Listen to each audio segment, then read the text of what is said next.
Pemirsa, cemburu jadi alasan seorang anggota geng motor membunuh seorang pria di Bandung, Jawa Barat. Pelaku kesal, korban memiliki hubungan gelap dengan kekasihnya. Selain informasi tersebut, kami juga memiliki rangkaian peristiwa kriminal lainnya yang menjadi pilihan redaksi. Dan berikut kami hadirkan dalam catatan kriminal Berita Satu Sore.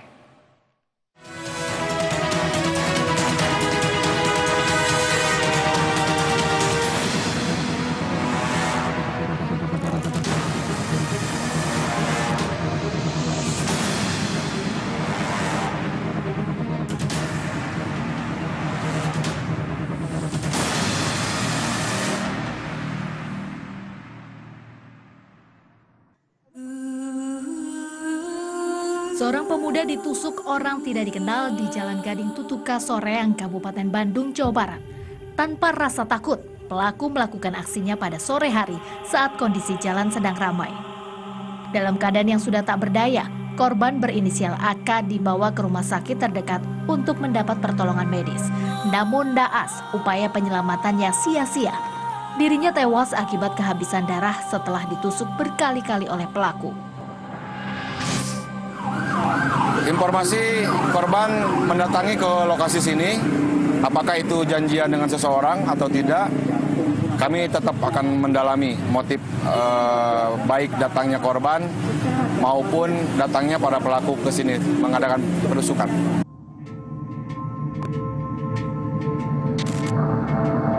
Berbekal ciri-ciri korban yang mengenakan jaket berlogo salah satu geng motor di daerah Kabupaten Bandung, serta tato yang ada di tubuhnya, polisi mencari sosok pelaku. Tak butuh waktu lama, 4 jam setelah AK kehilangan nyawa, polisi membekuk 3 orang tersangka. Salah satu dari ketiganya merupakan MA, seorang anggota geng motor yang kerap meresahkan masyarakat. MA mengajak 2 pelaku lain yang masih di bawah umur untuk membunuh korban. Jam 16.00 diinformasikan bahwa ada kejadian pembunuhan, kemudian selang 4 jam berikutnya, jam 20.00, tersangka bisa kami tembak di tempat, kami amankan dengan keseluruhan pelaku 3 orang. 1 orang kategori sudah dewasa, 2 orang di bawah umur. Menurut keterangannya, MA rela menghilangkan nyawa seseorang hanya karena perkara asmara. Tersangka cemburu, kekasihnya D memiliki hubungan khusus dengan korban. Rasa dendam mulai tertanam di hati MA saat memeriksa ponsel milik kekasihnya.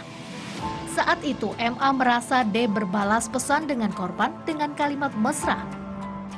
Motifnya cemburu, bahwa tersangka mengetahui bahwa pacarnya inisial D ini selingkuh dengan korban.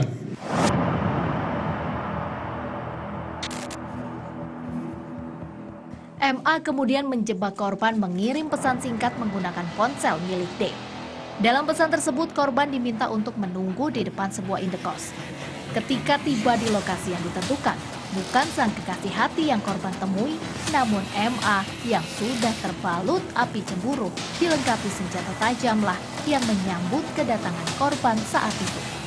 Korban langsung ditusuk pelaku berkali-kali dari belakang hingga alami luka parah di bagian punggung.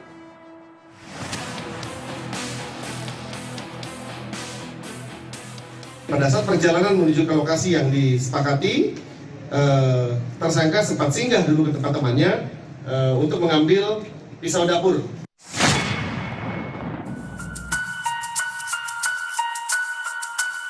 Kini ketiga tersangka pun telah mendekam di Mapolresta Bandung untuk mempertanggungjawabkan perbuatannya.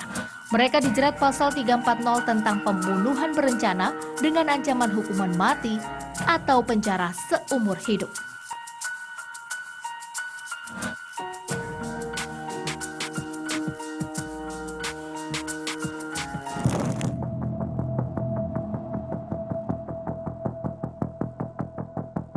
Keganasan geng motor juga memakan korban di Magelang, Jawa Tengah. DPA tak menyangka sejarah hidupnya harus tertoreh pengalaman pahit karena mendapat 12 tusukan benda tajam dari anggota geng motor. Geng tersebut dikenal bernama TOC atau Tongkrongan Orang Cemen. Sesuai namanya, para pemuda sok jago itu hanya berani beraksi saat bersama-sama. Sebuah jalan sempit di Dusun Cawang, Magelang jadi saksi bisu keganasan para pelaku. Dari rekaman CCTV, tampak DPA berlari menyelamatkan diri. Namun apa daya, para pelaku yang menggunakan sepeda motor berhasil menangkap korban. Setelah korban tertangkap, para pelaku melakukan penyerangan dengan cara membacok dan menendang korban berkali-kali. Di antara korban dengan kelompok pelaku ini sebenarnya satu SMP namun beda geng atau beda kelompok. Sehingga malam itu ada undangan tawuran dan diterima oleh kelompok yang menerima tantangan. Katakanlah ejek-ejekan di media sosial, kemudian pada saat korban dengan temannya pulang dikejar oleh kelompok yang menerima tantangan. Melihat korban sudah tergeletak, para pelaku langsung mengeluarkan jurus 1000 kaki. Berbekal rekaman CCTV serta keterangan para saksi, polisi akhirnya berhasil membekuk 6 orang pelaku penganiayaan yang masih di bawah umur. Korban langsung mendapatkan perawatan intensif meski harus mengalami 12 luka tusukan benda tajam di tubuhnya.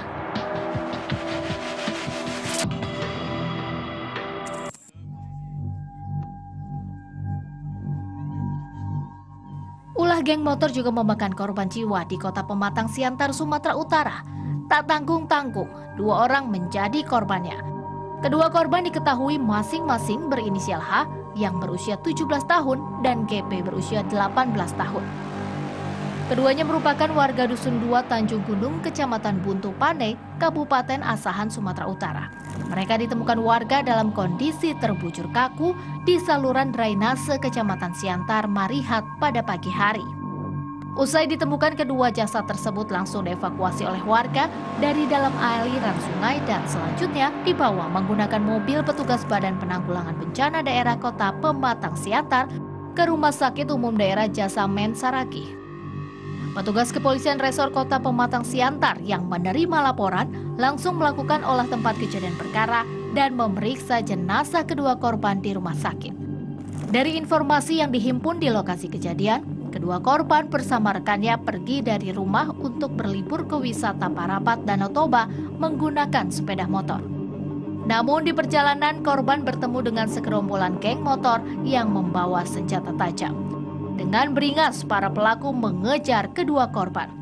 Sepeda motor korban ditendang dan masuk ke dalam saluran drainase di mana korban ditemukan. Sedangkan salah satu temannya yaitu Muammar berhasil menyelamatkan diri setelah bersembunyi karena takut dikejar geng motor tersebut. Jadiannya anakku lah Pak, mau ajan subuh lah itu, mau sholat subuh aku. Dari apa? Ipul apa leleknya Ipul.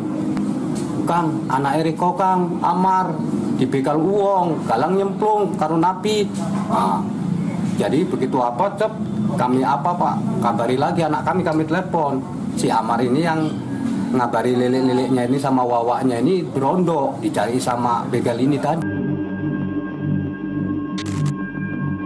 Sementara itu kedua korban usai dilakukan otopsi di Rumah Sakit Bayangkara Medan langsung diserahkan kepada pihak keluarga untuk disemayamkan dan dikebumikan di rumahnya di kawasan Kecamatan Buntu Pane, Kabupaten Asahan.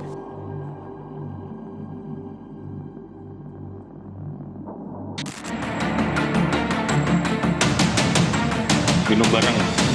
Dari 3 tersangka yang ada di belakang saya ini adalah merupakan sudah kongkol. Tindak pidana penganiayaan ini sebelumnya sudah direncanakan.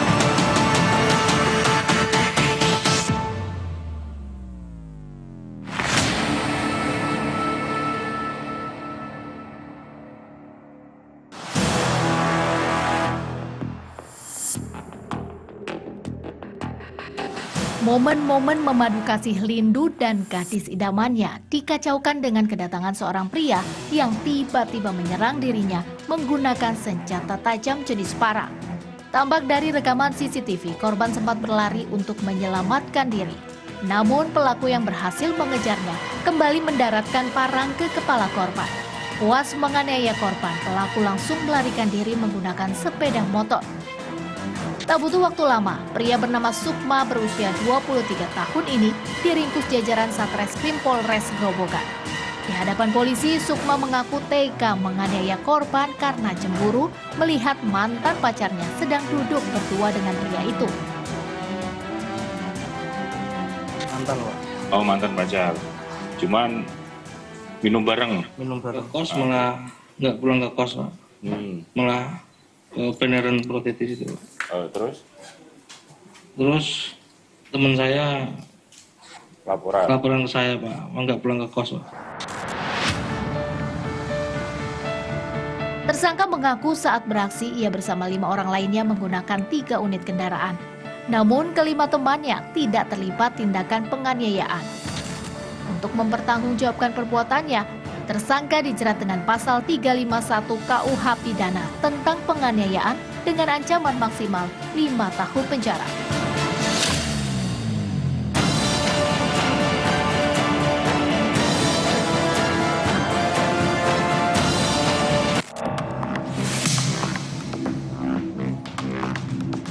Faktor cemburu atau iri hati juga membuat seseorang tega melakukan tindak kejahatan.